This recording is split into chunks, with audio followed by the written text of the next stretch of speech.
Depois de curtir a vida adoidado, esse casal volta para casa e percebe estar sem energia elétrica.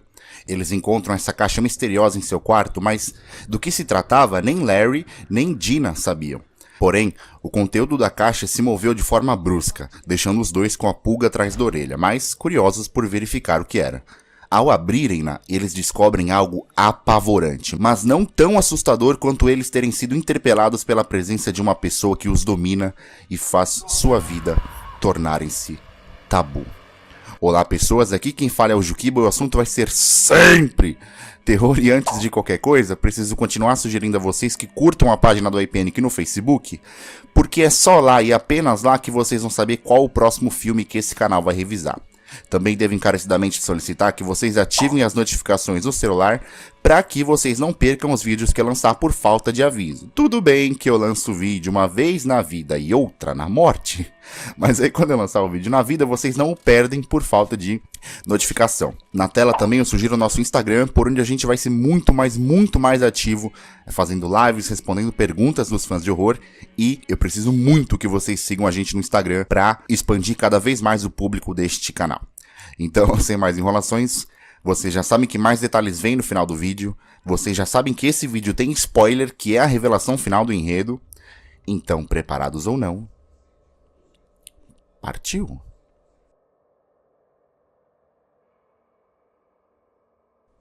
Passado certo tempo, estamos agora em outra ocasião.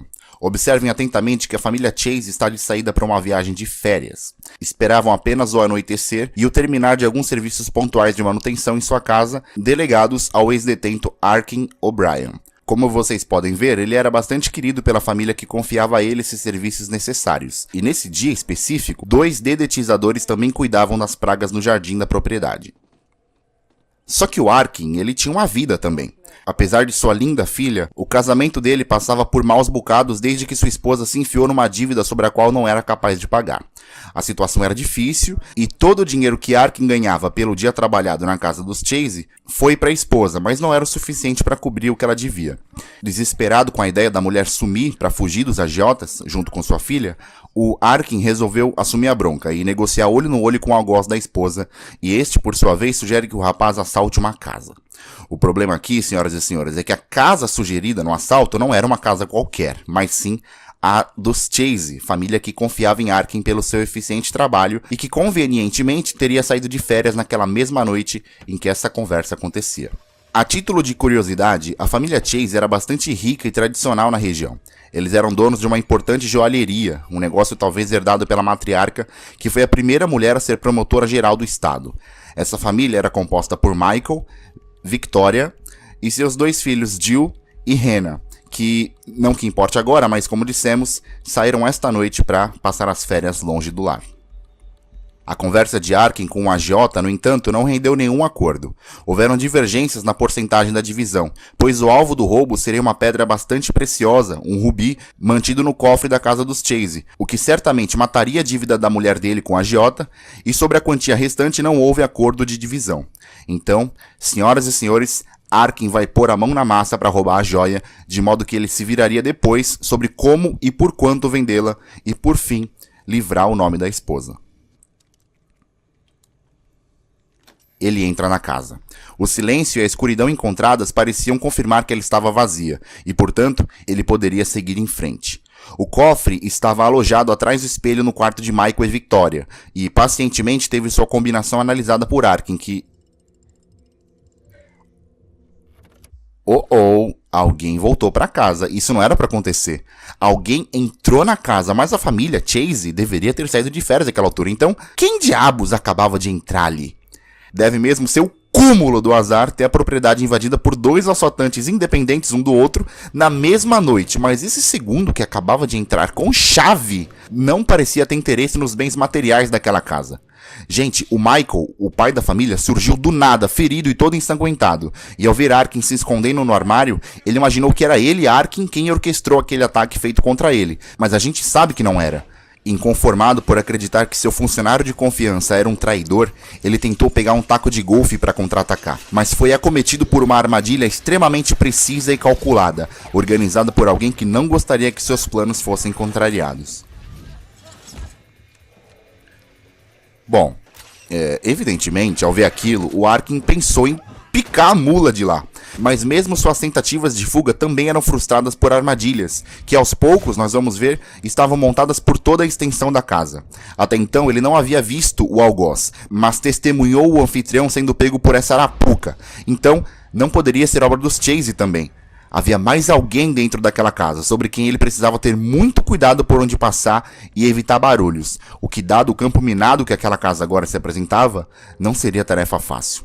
No outro cômodo, embaixo das escadas, o Arkin encontra o agora capturado Michael. Muito mais ensanguentado e ferido que outrora e preso a uma cadeira, o Michael entende que Arkin estava ali para ajudar. E o preso pede ao rapaz que busque pela arma de fogo que o anfitrião mantinha no cofre, dando-lhe a senha. Bom, vale lembrar que o Arkin estava ali justamente para abrir esse cofre pela joia ali contida. E agora, sabendo a senha, isso ficaria muito mais fácil.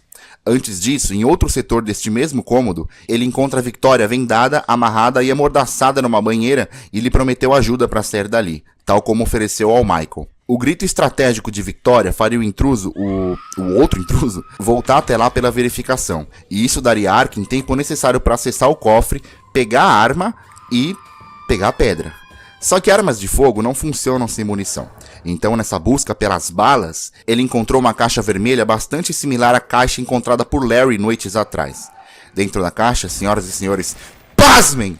O próprio Larry pedindo ao garoto que fugisse dali, pois quem quer que fosse aquele homem que o capturou, era um colecionador de corpos, que selecionava suas vítimas, matando quem não fosse de seu agrado. Gente, isso é sério! Aquele algoz na casa dos Chase era um colecionador de corpos, um assassino em série cruel e impiedoso que de alguma forma planejava essa invasão na casa de suas vítimas com bastante antecedência, de modo que o permitiria calcular essas armadilhas por elas espalhadas. Nossa senhora, graças a Deus, o Arkin encontrou uma janela aberta em um dos quartos no andar de cima. Mas, se a gente acabou de dizer que a casa estava empesteada de armadilhas, qual a chance desse quarto não ter nenhuma? Pois tinha duas. Uma era uma super cola ácida espalhada no chão, e a outra era um fio que acionava uma lâmina de aço em quem ousasse encostar em tal janela. O gato da família pagou o pato, e foi usado como isca para despistar o barulho que Arkin inevitavelmente teria feito nessa tentativa. O rapaz volta ao cômodo onde deixou Michael e Victoria, mas dessa vez o anfitrião estava mais morto que o Michael Jackson, com as tripas todas de fora.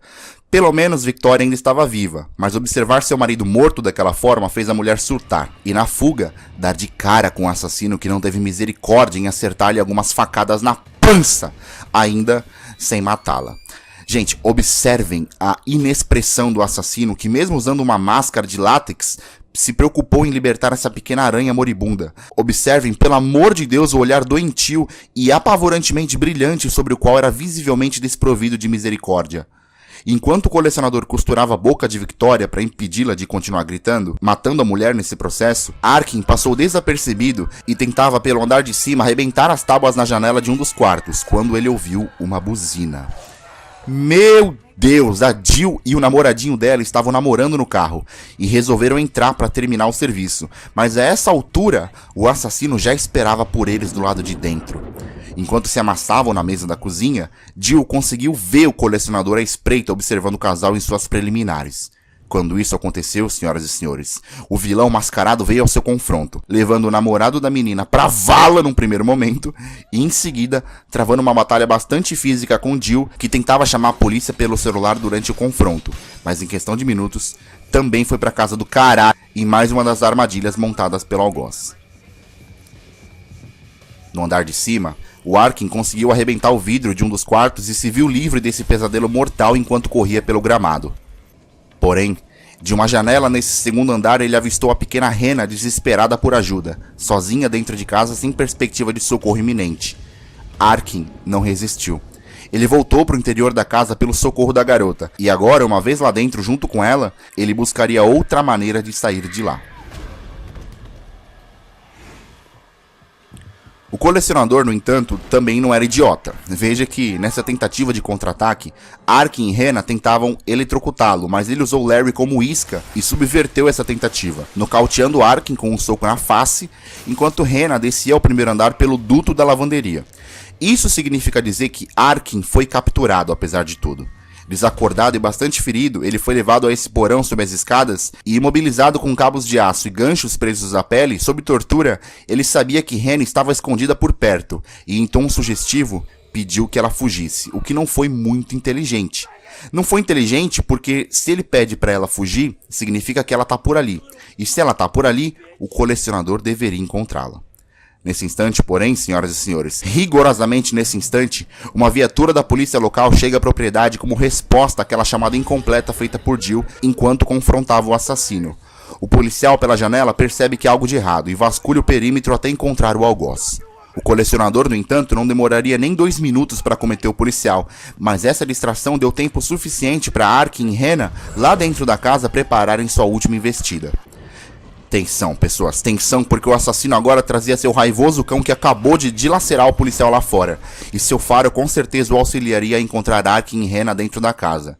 Percebendo a aproximação do animal, o Arkin enfia um balde em chamas em seu focinho e em seguida arremessa o cachorro na direção do assassino, que agora, com a arma do oficial morto, atirou como resposta, transformando-o num cachorro quente sem mostarda.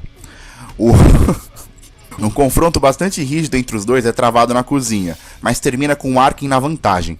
Durante a luta, o algoz deixou as chaves da casa em sua posse caírem no chão, o que certamente ajudaria Arkin e Hannah na iminente e cada vez mais provável fuga daquele lugar. Porém, o colecionador era implacável, e mesmo ferido pelo confronto, continuou perseguindo-os dentro da casa, até encontrá-los novamente. Expostos, alheios e entregues, Arkin e Hannah juntos abaixaram a cabeça, aceitando seu destino, e o assassino armado mirou contra eles e disparou. Só que o disparo acabou atingindo um espelho, que foi usado como armadilha estratégica para posicionar o assassino nesse exato lugar onde ele estava, para ser traído pelo jogo de reflexo causado pelo espelho e, na consequência, ser acometido por mais outra de suas próprias armadilhas.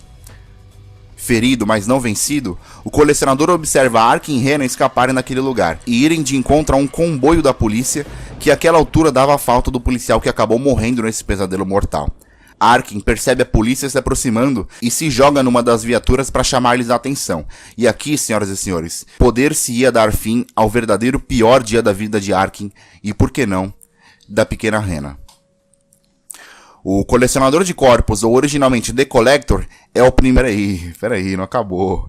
Na ambulância, gravemente ferido, o Arkin diz ao oficial que o acompanhava que o assassino em questão era alguém que fez serviços naquele mesmo dia na casa dos Chase, e relembra que em dado momento durante o confronto com o colecionador, ele conseguiu tirar a máscara do algoz e ver seu rosto. O colecionador de corpos, senhoras e senhores, era funcionário de uma empresa chamada Master Trap Exterminadores, especializada na dedetização de pragas, e suas vítimas eram previamente estudadas uma vez que ele tinha acesso às suas casas. Gente, isso é sério!